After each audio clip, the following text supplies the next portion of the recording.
Chers compatriotes, chers militants du Parti Les Démocrates, mesdames et messieurs de la presse, je prends la parole ce jour, dimanche 19 octobre 2025, non pour répondre aux injures et aux affabulations, mais par devoir de vérité envers le peuple béninois. Le temps de la politique de l'ombre et du mensonge organisé est révolu. Mon propos va donc s'articuler en 3 phases. 1. La preuve de la mauvaise foi des responsables du parti LD. Avant-hier, vendredi 17 octobre 2025, le parti Les Démocrates, par le biais d'un huissier de justice, puis du candidat désigné, M. Renaud Agboudjo, a tenté de notifier à la Sénat un formulaire de parrainage portant mon nom. L'issue, que tout esprit éclairé prévoyait, fut sans appel. Ceci démontre que l'urgence de leur action ne visait qu'à dissimuler l'inconduite et la mauvaise foi qui accourent depuis des semaines. Rappelons la chronologie des faits. À la date du 2 septembre dernier, alors qu'il n'y avait aucun consensus et aucun débat ouvert sur la désignation du candidat au sein du parti, ma fiche de parrainage a été remplie au nom de Maître Renaud Agboudjo. Comprenez-vous la gravité de cet acte, mes chers compatriotes? Sans mon avis, sans mon consentement, on a rempli la fiche. Cela confirme que la direction du parti avait tout planifié pour que Maître Agboudjo soit in fine désigné, justifiant a posteriori une démarche frauduleuse.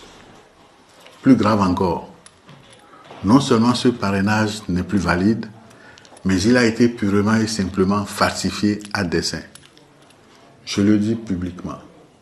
Aujourd'hui, tous les éléments sont réunis et me fonderaient légitimement à déposer plainte pour falsification de documents. Faux et usage de faux contre les prétendus bénéficiaires, c'est-à-dire M. Agboudjo et M. Lodjou, ainsi que contre le président du parti lui-même. Néanmoins, je ferai preuve de retenue et d'indulgence cette fois-ci. J'estime que le parti Les Démocrates a déjà suffisamment de problèmes pour lui en rajouter celui de l'exposition devant l'opinion nationale et les tribunaux. Des inconvéniences notoires de quelques-uns de ces cadres.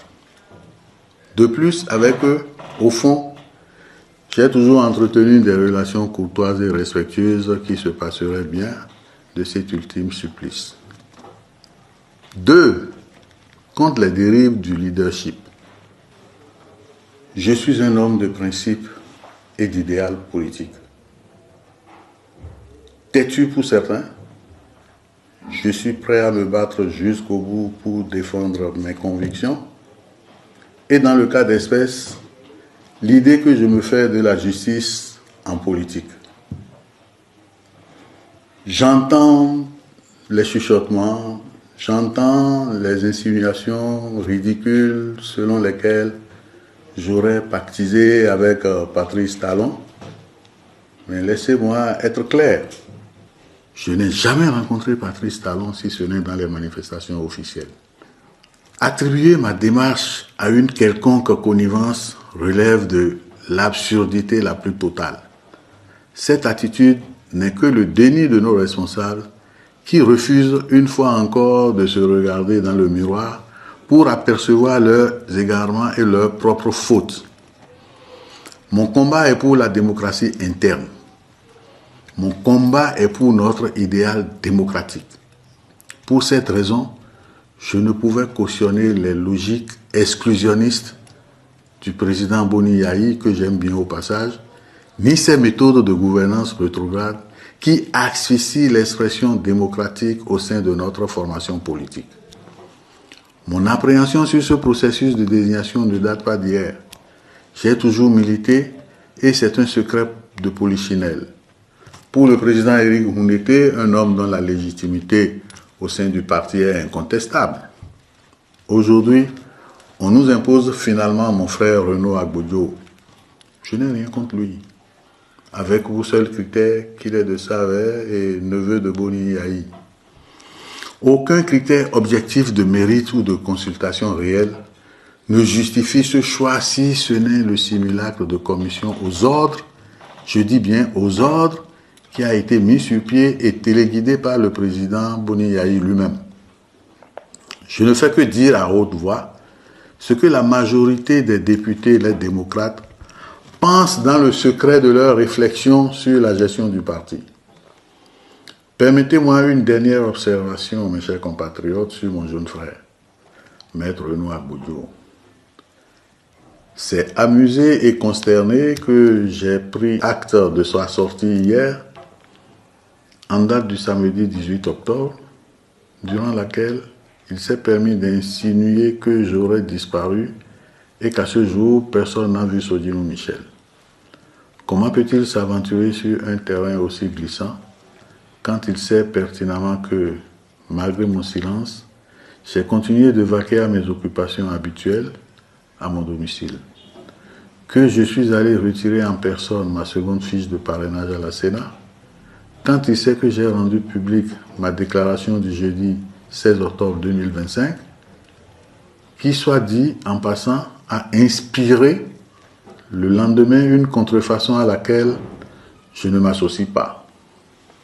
Comment peut-il à ce point se méprendre sur la vérité des faits? Lui qui sait que plusieurs cadres du parti, y compris notre aîné Saka Fikara, se sont rendus à mon domicile pour me rencontrer.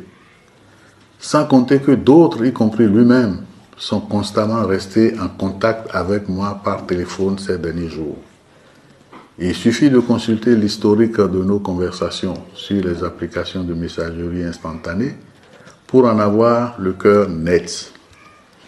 Mes chers compatriotes, voilà l'illustration parfaite des inconséquences de mon jeune frère. Celui d'entre nous qui était pressenti pour porter les couleurs du parti. C'est pathétique. Avec le recul et l'évidence de ces manœuvres, tout ceci me conforte dans ma position. Je suis davantage convaincu, et j'en rends grâce à Dieu, d'avoir fait le choix juste en n'accordant pas mon parrainage à Maître Renaud Agbodio. J'en viens maintenant au point 3, c'est-à-dire le choix délibéré du président Boni Yayi de sacrifier le parti. Contrairement à ce qui est propagé, mes chers compatriotes, lorsque j'ai retiré ma fiche de parrainage, j'ai clairement indiqué par écrit au président du parti que je restais ouvert au dialogue. Le président Boni Yayi, avec qui je me suis entretenu par personne interposée, entre le retrait de ma nouvelle fiche de parrainage et l'expiration du délai de dépôt des dossiers, savait pertinemment que j'étais disposé à remettre cette fiche de parrainage, pourvu qu'une solution de consensus respectueuse des règles internes et du bon sens soit trouvée. Pourtant, face à l'ultimatum, il a préféré sacrifier le parti et sa participation aux élections sur l'autel de ses ambitions en maintenant l'imposition de Maître Renaud Agbodio. C'est donc le président Boni Yayi en réalité qui est responsable à part entière de la disqualification du parti Les Démocrates à l'élection présidentielle par défaut de parrainage. C'est triste pour notre formation politique qui ne mérite pas ce genre de leader, excusez-moi. Je suis en colère, profondément en colère. Cette politique menée par le président Boni Yayi est d'un autre âge, mes chers compatriotes. Elle est celle des intrigues, du clanisme et du mépris de la base. Je pense qu'il est temps de tourner la page. Il est temps de faire la politique autrement, avec transparence, respect du mérite et une véritable orientation vers le service du peuple et de notre pays. L'avenir du Bénin mérite mieux que les calculs personnels et les méthodes désuètes. Je vous remercie.